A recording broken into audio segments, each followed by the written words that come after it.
ಇನ್ನು ಈ ಬಗ್ಗೆ ಮಾತನಾಡೋದಕ್ಕೆ ರಾಜ್ಯ ಕಬ್ಬು ಬೆಳೆಗಾರರ ಸಂಘದ ಅಧ್ಯಕ್ಷ ಕುರುಬೂರು ಶಾಂತಕುಮಾರ್ ಅವರ ಸಂಪರ್ಕದಲ್ಲಿದೆ. ಸರ್ ನಮಸ್ತೆ. ನಮಸ್ತೆ.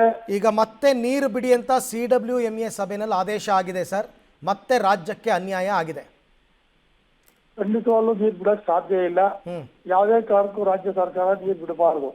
ನಾವು ಕಾವೇರಿ ಅಚ್ಚುಕಟ್ಟು ಭಾಗದ ರೈತರು ನಾಳೆಯಿಂದ ಹೋರಾಟಕ್ಕೆ ಇಳಿತೀವಿ, ಬೀದಿ ಹೋರಾಟಕ್ಕೆ ಇಳಿತೀವಿ. ಸರ್ಕಾರಕ್ಕೆ ಎಚ್ಚರಿಕೆ ಕೊಡ್ತಾ ಇದೀವಿ. ಒಂದ್ ತೊಟ್ಟು ನೀರು ಬಿಟ್ರೆ ಸರ್ಕಾರದ ನಾವು ಬಲಿ ತಗೋಬೇಕಾಗಿತ್ತು ರೈತೆ. ಅದು ಎಚ್ಚೆತ್ತುಬೇಕು ಸರ್ಕಾರ. ಯಾವುದೇ ಕಾರಣಕ್ಕೂ ನೀರು ಬಿಡೋದಿಲ್ಲ, ನೀರು ಬಿಡಬಾರದು. ಯಾಕೆಂದ್ರೆ ನಮ್ಮ ರೈತರು ಬದುಕು ಹಾಳಾಗ್ತದೆ. ಈಗಾಗಲೇ ರೈತರು 2 ತಿಂಗಳಿಂದ ನೀರು ಮಳೆ ಇಲ್ಲದೆ ಬರಗಾಲದಲ್ಲಿ ತತ್ತರಿಸೋಗಿದ್ದಾರೆ.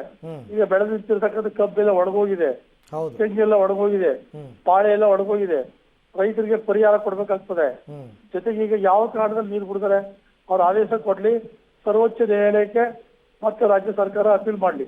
ಸರ್ ಈ ಹಿಂದೆ ಎಲ್ಲ ಇದೇ ತರ ಸುಪ್ರೀಂ ಕೋರ್ಟ್ಗೆ ಹೋದಾಗ ಕುರುಬೂರು ಶಾಂತಕುಮಾರ್ ಅವರೇ, ಸುಪ್ರೀಂ ಕೋರ್ಟ್ಗೆ ಅಪೀಲ್ ಹೋದಾಗ ಅವ್ರು ಏನು ಹೇಳಿದ್ರು ಗೊತ್ತಾ? ಮೊದಲು ನೀವು CWMA ಆದೇಶವನ್ನ ಪಾಲಿಸ್ಬಿಟ್ಟು ಆಮೇಲೆ ನಮ್ಮ ಹತ್ರ ಬನ್ನಿ ಅಂತ ಕರೆದಿದ್ರು.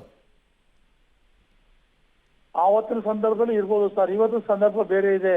ಓಕೆ, ಇವತ್ತು ಸಂದರ್ಭದಲ್ಲಿ ಬರಗಾಲ ಆಗಿದೆ, ನೀರು ಬಂದಿಲ್ಲ, ಮಳೆ ಪ್ರಮಾಣ ಕಡಿಮೆ ಆಗಿದೆ, ಜಲಾಶಯಗಳು ನೀರಿಲ್ಲ.